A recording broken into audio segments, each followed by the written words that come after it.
Rhyme is one of the most recognizable and cherished elements of poetry and song. It refers to the repetition of similar or identical sounds at regular intervals, usually at the ends of lines. But rhyme is more than just a stylistic flourish. It is the music of matching sounds that gives poetry its rhythm, structure, charm, and memorability. From ancient oral traditions to modern hip-hop lyrics, rhyme has been an essential tool for poets, storytellers, and musicians. It engages the ear, pleases the mind, and helps convey meaning in a more melodic and memorable way.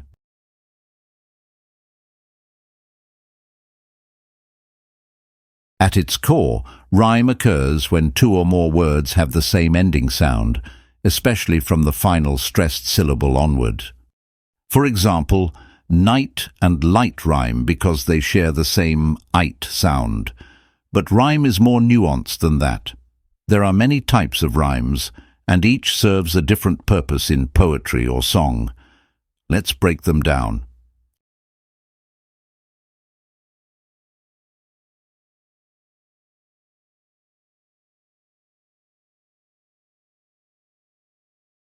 This is the most common type, where the rhyming words appear at the end of lines. Example: the woods are lovely, dark and deep, but I have promises to keep.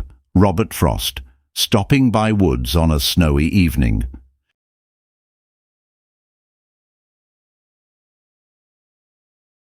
Here, a rhyme occurs within a single line of verse rather than at the end. Example: once upon a midnight dreary, while I pondered, weak and weary.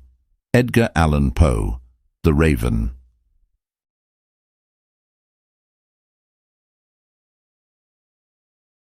These rhymes are not exact, but are close in sound. The consonants may match, but the vowels might differ slightly.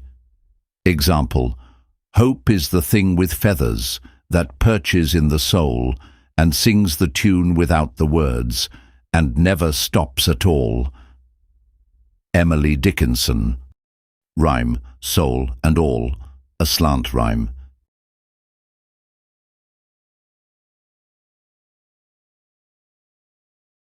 These are words that look like they should rhyme because of similar spellings, but their pronunciation is different.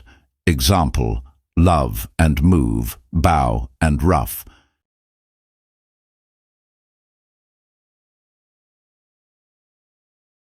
This is the ideal form of rhyme, where the final stressed syllables sound exactly the same. Example: sky and high, flight and night.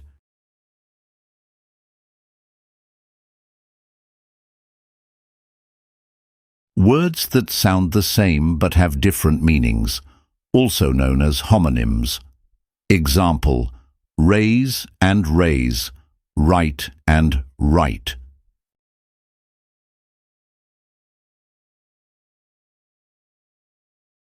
When the same word is repeated for effect, acting as its own rhyme.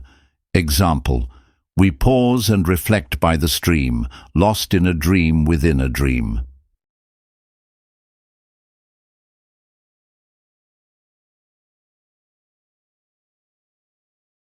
Poets often follow a rhyme scheme, which is a pattern of rhymes at the ends of lines. Rhyme schemes are typically labeled using letters like A, B, C, etc.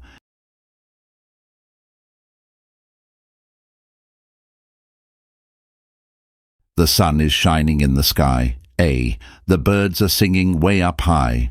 A. The flowers bloom with colors bright. B. A peaceful and enchanting sight. B.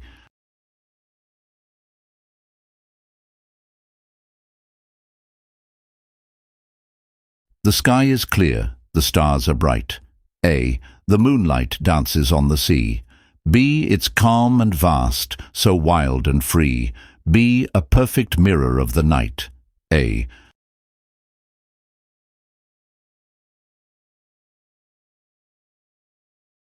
It was many and many a year ago. A. In a kingdom by the sea. B. That a maiden there lived whom you may know. C. by the name of Annabel Lee. B. Edgar Allan Poe, Annabel Lee.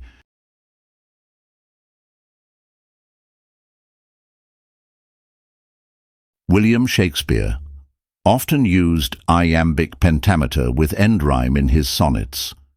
Shall I compare thee to a summer's day? Thou art more lovely and more temperate.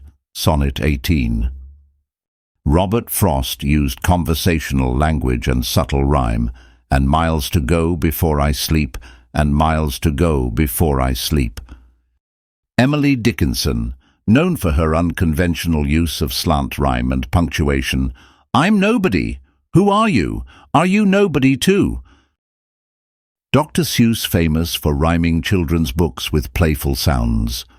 I do not like green eggs and ham. I do not like them. Sam, I am.